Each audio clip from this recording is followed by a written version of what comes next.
I remember last time we have started to talk about each individual power semiconductor devices. And the first one we started to look at was power diode. We already mentioned the appearance, okay, how these diodes are looking like. Okay, structure is basically a p-n junction. This is similar to what you have learned before in analog electronics. Similar to the diode used in the information electronics. Okay, you have an anode terminal, you have a cathode terminal connected with this p-n junction. And the symbol is also same as what you learned before. And I remember we were here, we started to talk about the physics, operation principle of a diode. Basic physics is also similar. It's all based on the operation principle of an p-n junction. The p-n junction is actually the combination. I would say you connect two different silicon material together. If one is p material, the other one is n material, put together you make p-n junction. But we have to review some of the concepts we learned before. I know this part is a little bit difficult for you when you learned analog electronics, but let's keep this as simple as possible when we do the review. First, we made a review of what is semiconductor. I remember we have started the discussion. There is in the conductor, there is insulator, and there is semiconductor. Semiconductor is the material in between conductor and the insulator. The reason why conductor has the characteristics of allowing current flow is that there is a lot of carriers, free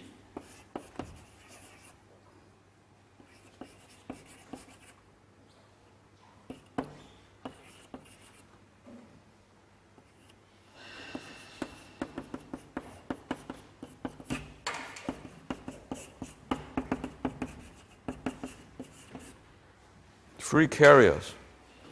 In the conductor, basically, for example, in the metal, it's basically free electrons.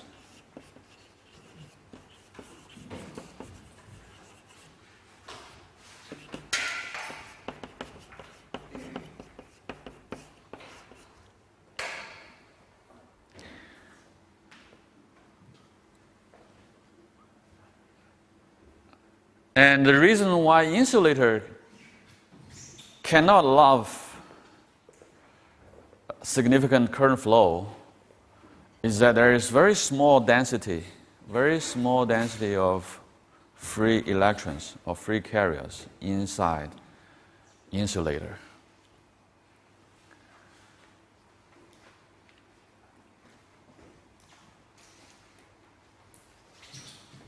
Okay, to give you an example or give you an exact number, in the conductor or in the metal, the free electrons density, this free electrons density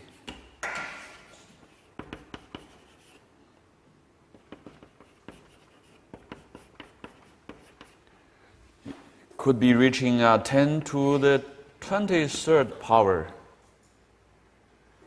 per cubic centimeter.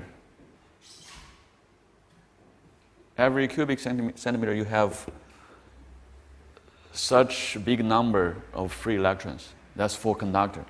But for insulator, this number is very small. Compared to this one, is really usually around 10 to the third power per cubic centimeter. So that's the big difference. That's the reason why you have conductor and insulator. And then you can imagine for semiconductor material, the free carrier density is in between these two numbers. Okay? That's the first concept we have reviewed. Second, electrons and holes. We have already started to talk about electrons. Hole.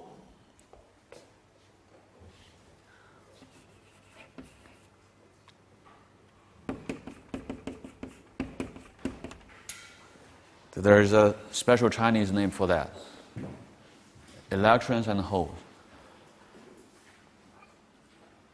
We have already talked about for silicon material, for each atom, you have 4 valence electrons.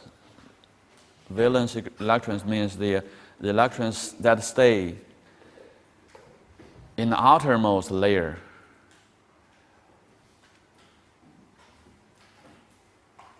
Okay, you have 4. For silicon material, you have 4 valence electrons. And then each silicon atom will have 4 adjacent atoms. Each atom, if you look at the silicon material atom structure, for each, let's see, this is a silicon atom. For each one, you have 4 adjacent ones.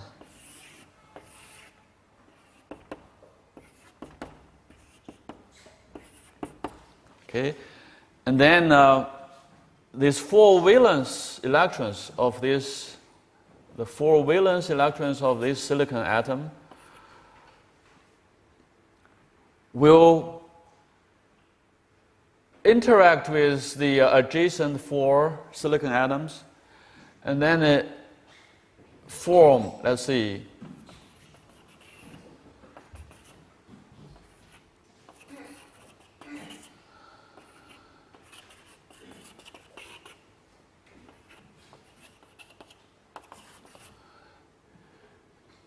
each of the 4 adjacent silicon atoms will offer 1 electron, 1 valence electron, and that 1 valence electron will combine with one of the valence electrons of this silicon atom.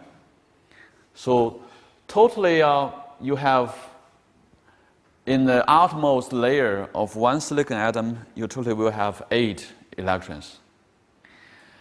And each pair of these valence electrons will make what we call covalent bond. Covalent bond.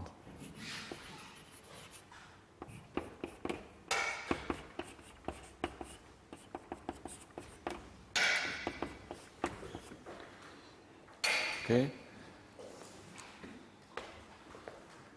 So for each silicon atom, you have 4 covalent bonds, and each bond is actually bonding two valence electrons. 1 electron from this atom, 1 electron from one adjacent, nearby silicon atom. And therefore, for each silicon atom, in the outermost layer, you totally have 8 electrons that make this structure stable. Okay, that's what we learned before in physics. That's what. Okay, that's electrons, And then holes. What is hole?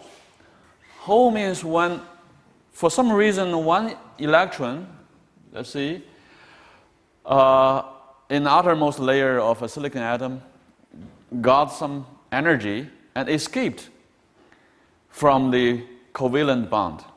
Escaped from covalent bond. Let's see, there's one of this one escaped and become free electrons. That means it can be moving freely. That is a free electron. And then there will be a vacant position here around this silicon atom. Okay? And equivalently, you can consider this silicon atom now carries positive charge when this electron escapes. Positive charge.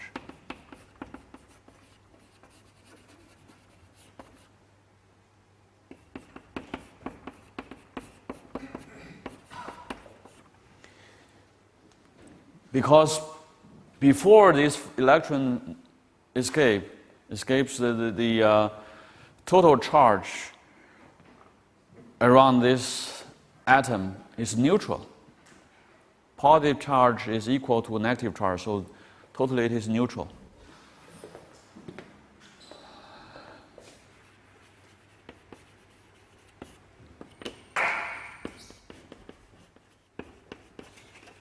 And now there's one electron escaped. That means the net charge for this silicon atom is now positive. Okay? And then there's a possibility that there's another, let's see, valence electrons move to the position here. You already have a vacant position here. Then the adjacent electron from valence bond nearby could have a possibility to move to fill this position. So that's like you have a positive charge moving in the reverse direction. That's similar. It's just like you have a positive charge moving in the reverse direction. When there is a valence electron move to fill this position, it's just like a positive charge moving in the reverse direction.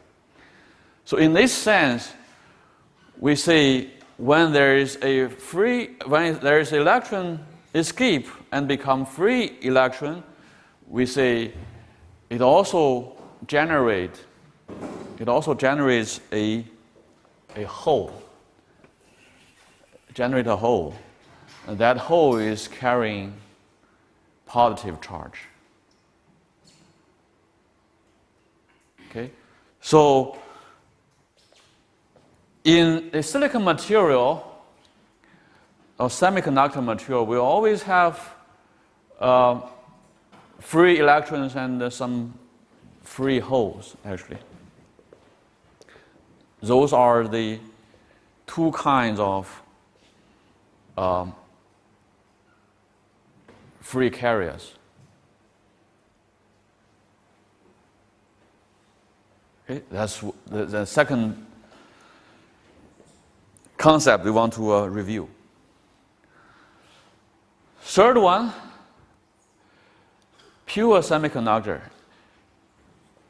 If we talk about semiconductor material only, then usually the semiconductor material, in the semiconductor material, the density of free carriers, as I said, it is in between metal density, the density in the metal and between density in the insulator. Usually it is between these two, and usually it is also very small. And therefore, if you want to have some current flow, the semiconductor material is similar to insulator, actually. That's called because the density of the free carrier is very small. So for pure semiconductor material, the conductivity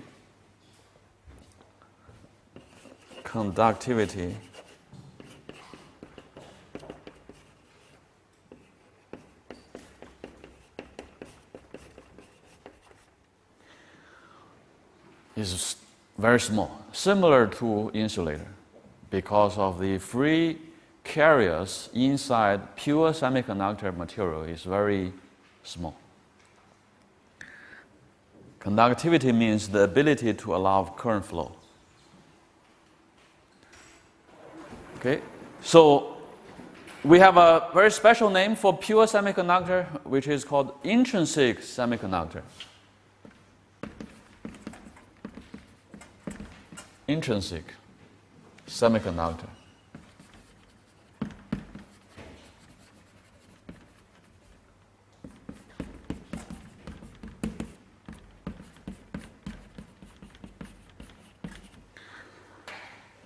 Intrinsic semiconductor means pure semiconductor. There's no other material, just this semiconductor material. Okay? Now, let's move on. What happens if we, let's see, in the silicon material, if we do some doping?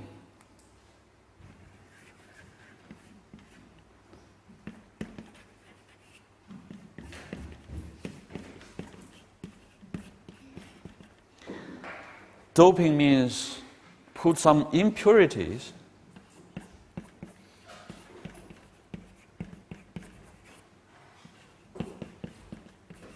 into silicon material. Okay? There are two types of impurities we usually do. One is if we put some, let's say, column 5 material, column 5 impurity into silicon. Then we know for column 5 material, each atom from column 5 material will have five valence electrons. So when this impurity atom combined with the silicon atom, then you have one electron that cannot be combined with the electrons of silicon atoms to make covalent bonds. You always have one. So it is very easy that if we put some column 5 material, a column 5 impurity into silicon material, then very easy you generate free electrons, because there's one valence electrons from this column 5 impurity that is not easy to combine with other valence electrons in silicon atoms to make covalent bonds. So that, in that sense, you generate a lot of, it is easier to generate more free electrons.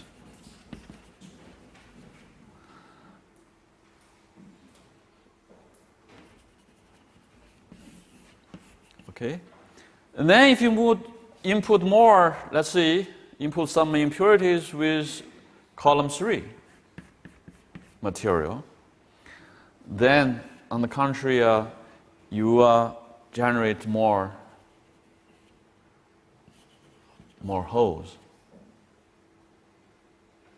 because for column 3 material you have only 3 valence electrons in the outermost layer. And when you combine with silicon atom, there is always a shortage of one electron to make covalent bonds.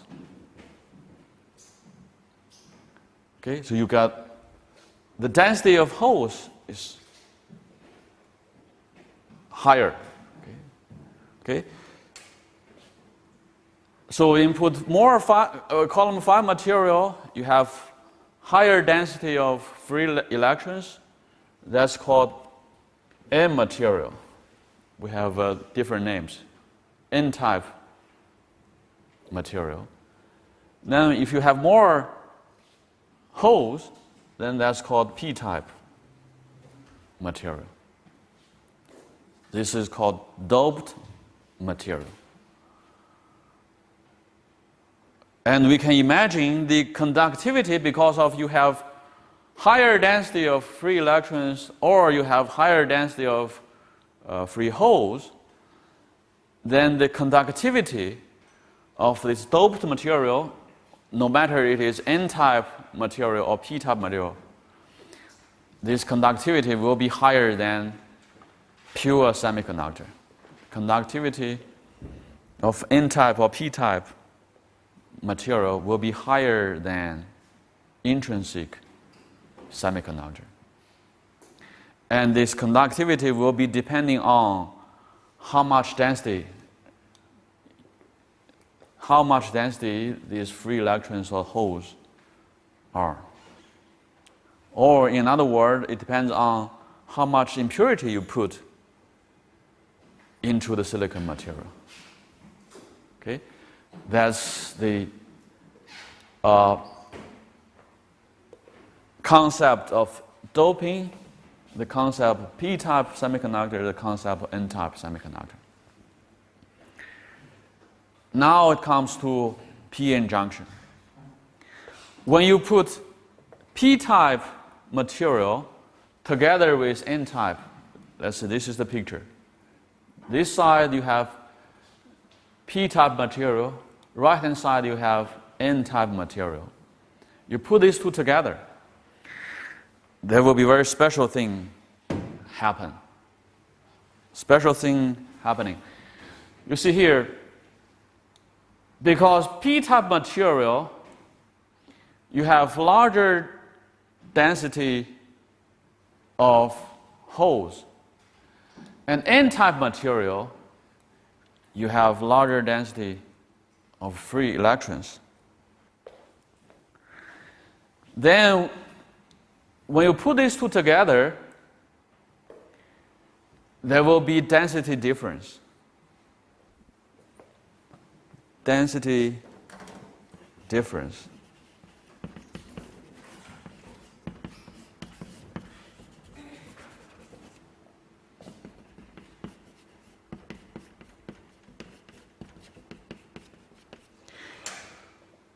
Okay.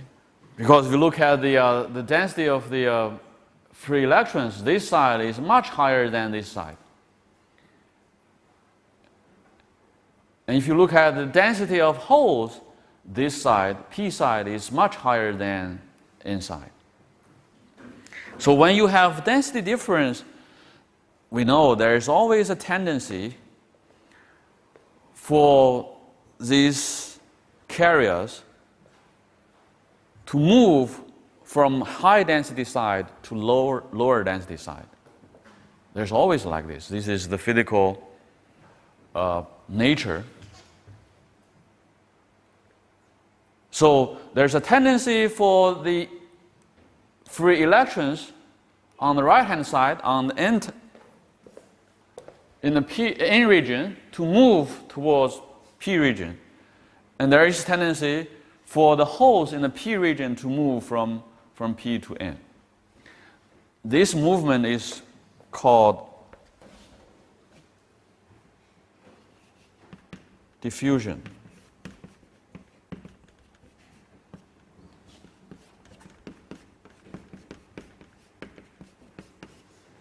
Because of the density difference, you have diffusion. Okay?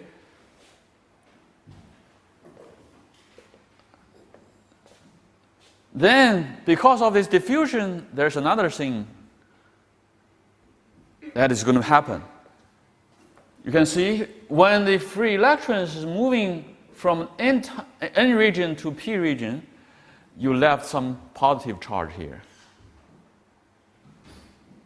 Before it's all neutral. N material is neutral. P material is also neutral. But when you put this together, there will be electrons moving from N region to P region. Then you left some positive charge. Positive charge in the N region. And when the holes are moving from P region to N region, you left some equivalent negative charge in the P region. Okay? And therefore, you have positive charge on the boundary of N region, negative charge on the boundary of P region, and this region actually formulate a special area. This area we have a special name, which is called space charge region.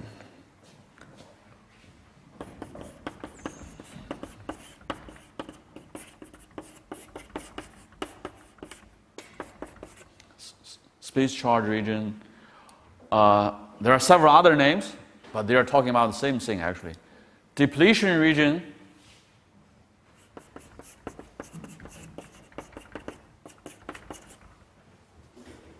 And there's another name, potential barrier region.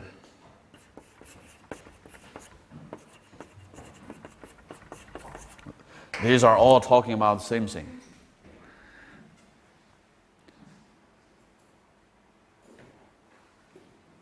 Okay?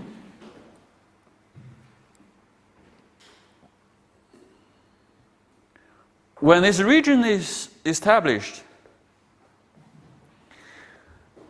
then you have positive charge on the right-hand side, on the N region side.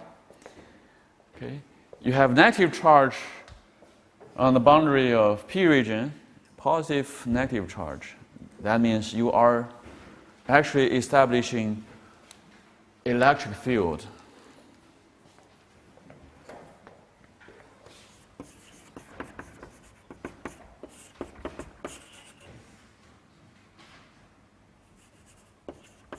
Electric field.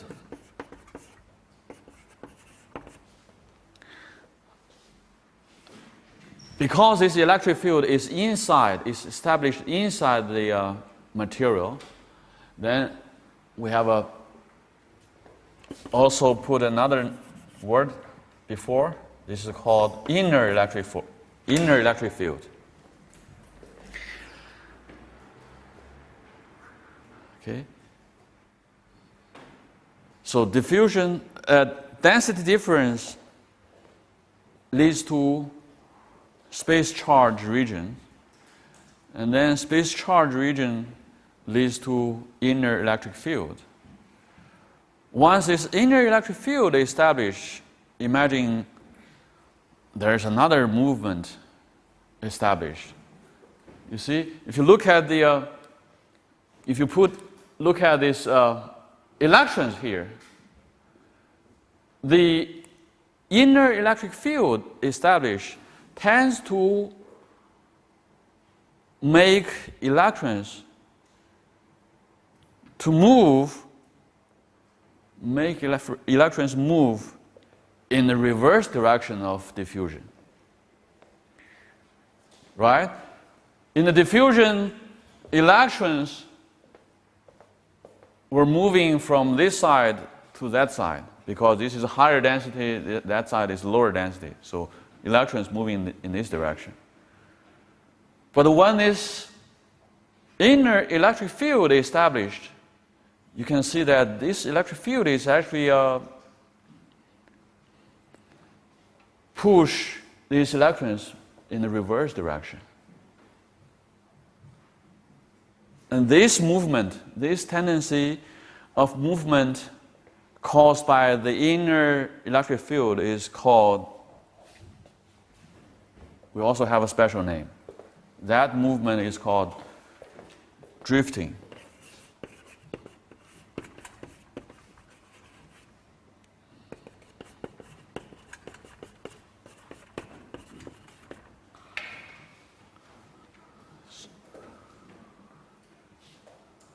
Okay, those are the two reverse direction movement, diffusion and drifting.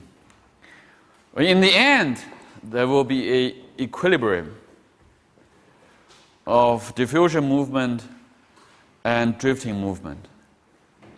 So there will be same number, roughly same number of electrons moving because of the diffusion, and same number of electrons moving in the reverse direction because of the drifting. So in general, there is no current. Okay? That's what we call p-n junction.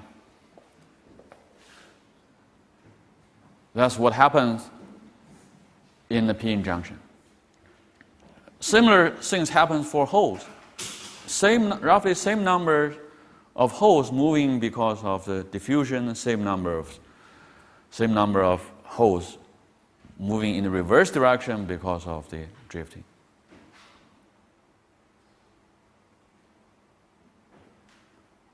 Okay, that's p-n junction. And we also mentioned the equilibrium of diffusion and drift. Now, if we apply an outside voltage, an outside potential to this p-n junction, what will happen? Let's see if we apply positive voltage to the p side and negative voltage to the n side.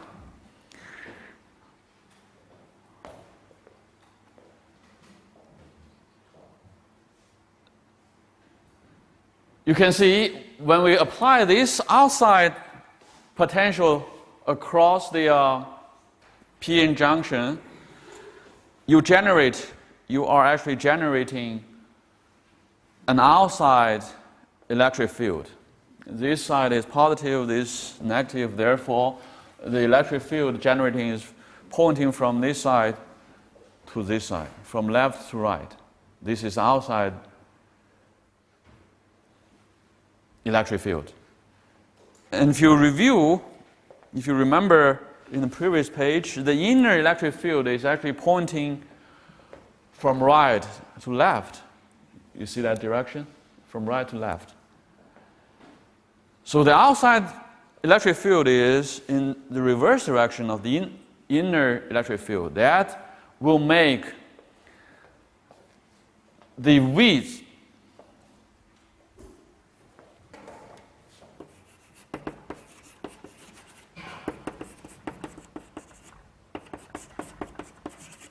of the p-n junction, the width of the depletion region or space charge region, smaller or narrower. This region will shrink. And when this voltage, the outside voltage, large enough, this width of the space charge region will shrink to a certain extent.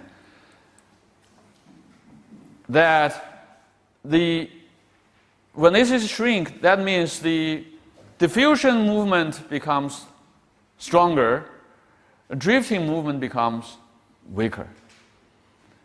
And there will be more free electrons moving from N material across this space charge region to P material. And it is also much easier for the holes in the P material move across this space charge region and get into N material. So when this outside voltage is larger enough, finally we will establish continuous current flow. The free electrons will be moving from N material across this space charge region, because this is now very narrow, and almost when it's large enough it could be zero. So move across this space charge region, get into P region, and then continuously moving along the outside voltage there. Okay? The holes will be moving from this side across there to the inside and continuous move in the outside circuit. This is what we call forward, when you apply voltage in the forward direction. What we call forward direction. Forward direction. Okay? On the other side, if you apply an outside voltage in the reverse direction, reverse means when you apply a positive voltage to the N material, a negative voltage to the P material. This outside electric field will also be pointing from right-hand side to left-hand side. That is exactly the same direction as the inner electric field. So the total electric field adding up together, that make this electric field much stronger. Because of this much stronger inner electric field, the width of this space charged region become wider. And it is much more difficult, because this space charged region becomes wider, it is much more difficult for the electrons in the N region to move across this region, and more difficult for the holes in the P region to move across this space charged region. So there is very small possibility for electrons and holes to move across this space charged region. So you do not see very significant current. The current ideally should be zero. No current flows through. So this is called reverse bias. Reverse bias, or reverse direction.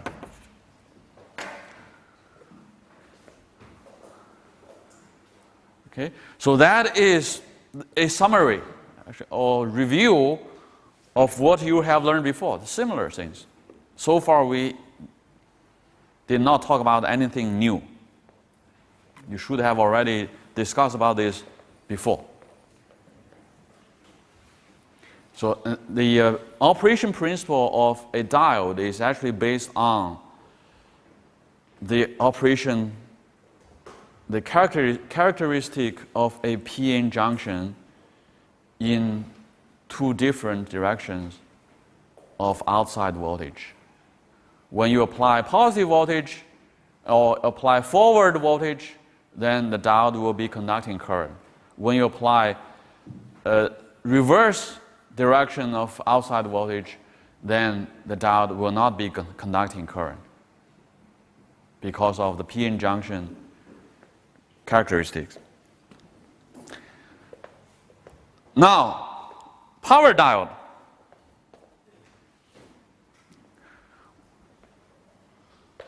I would say, in general, the operation principle of power diode is similar to what we have learned before. Similar to the operation principle of information electronic diode. But power diode, as we already realized, should be able to handle much higher voltage and much larger current.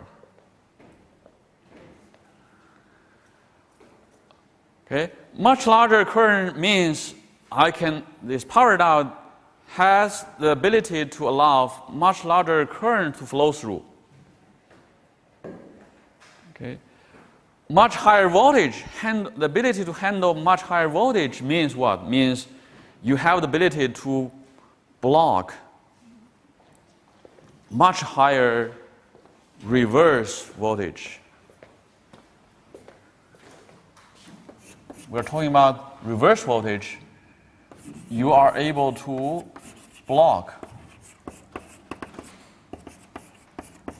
much higher reverse voltage. That means when you apply reverse voltage, and this reverse voltage is even very high, up to several thousand volts, this diode will still be okay. Does not conduct current, does not destroy, does not break down. Okay? So power diodes should be able to handle much higher voltage, much larger current. Okay? And in general, you can imagine there must be something different inside the power diode. Okay? These different things inside make the power diode have such a good characteristics. Okay? Let's see what are the different things of power diode inside than the ordinary electronic information electronic diode. This is the inner structure of a power diode. Okay. I listed all the differences here. 1, 2, 3, 4. 4 differences between power diode and information diode. These 4 differences inside the structure make the power diode have the ability to handle high voltage and large current. First, power diode has larger size. Okay. You can always see in last time when I brought some of the semiconductor examples, you can see that usually a power device is the size of power device is much larger than the size of information electronic diode. Okay, this larger size, that means you have larger, let's see, larger conducting area, current conducting area. Larger size means larger current conducting area.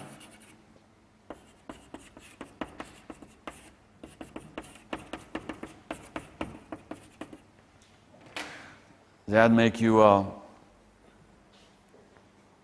be able to conduct larger current. First feature. Second, usually power diode is a vertically oriented structure. Probably you have learned in analog electronics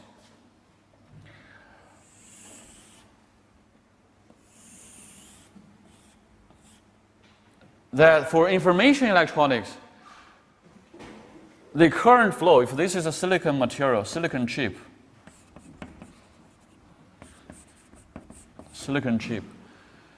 the current is usually flow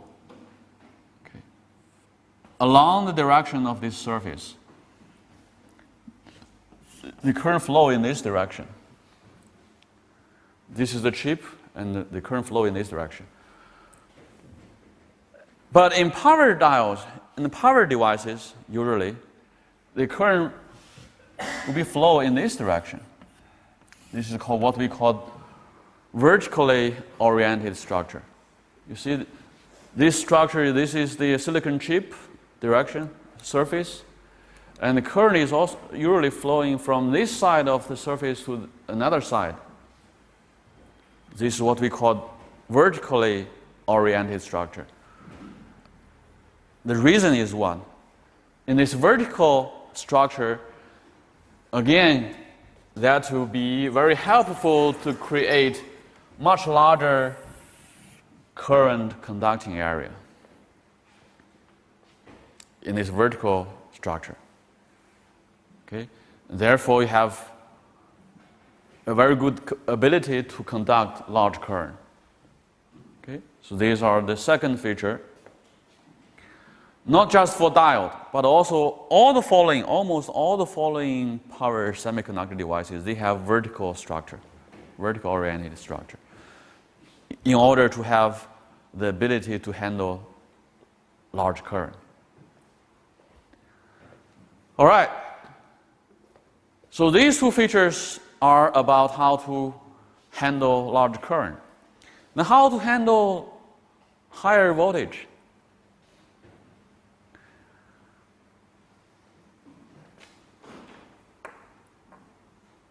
How to handle higher voltage?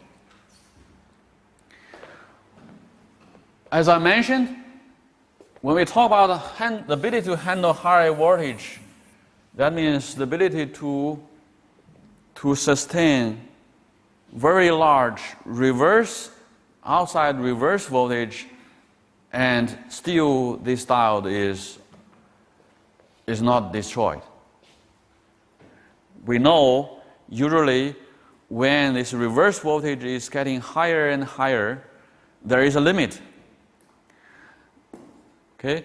When you reach this limit, the carriers, let's see, free electrons, the free electrons inside the silicon material will got enough energy. Okay? This energy will push free electrons to move at very high speed. And therefore, when these electrons hit another atom, another silicon atom, that may cause 2 or more electrons setting free. Okay? One electron with very high energy hit an atom, then you get 2 or more electrons getting out, become free electrons. And then 2 or more free electrons under this very high voltage will also get enough energy to move on, to hit other atoms to generate much more free electrons. This is what we call avalanche. When this is large enough, you get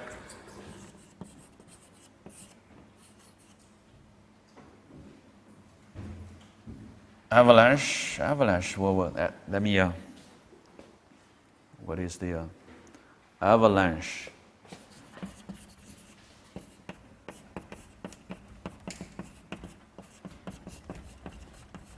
It's like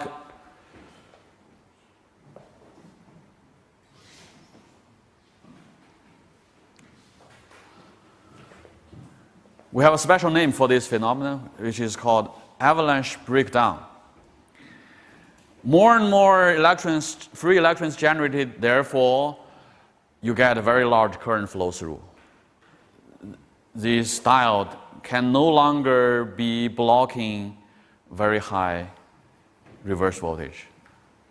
Blocking means there's no current. You have the ability, when you apply reverse voltage, there's no current.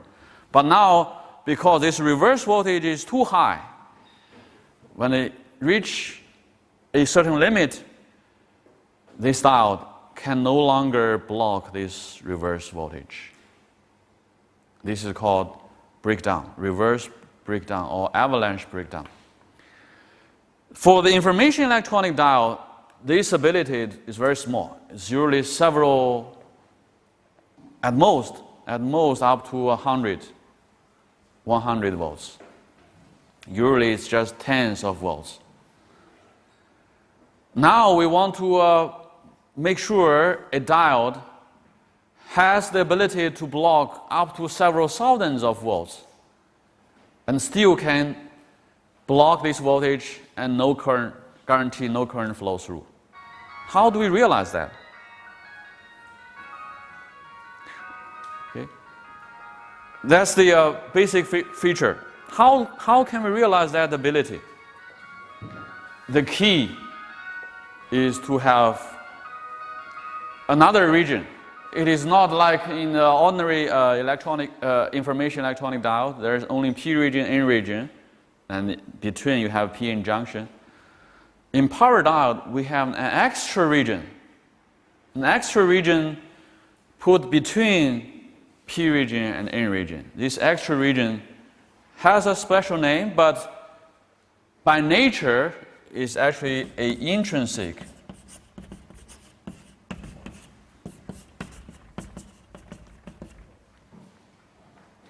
we put an intrinsic material, a layer of intrinsic material between P and N. And we know an intrinsic material, semiconductor material, has the ability to block very high voltage because there's a very small density of carriers. Okay? Let's take a break.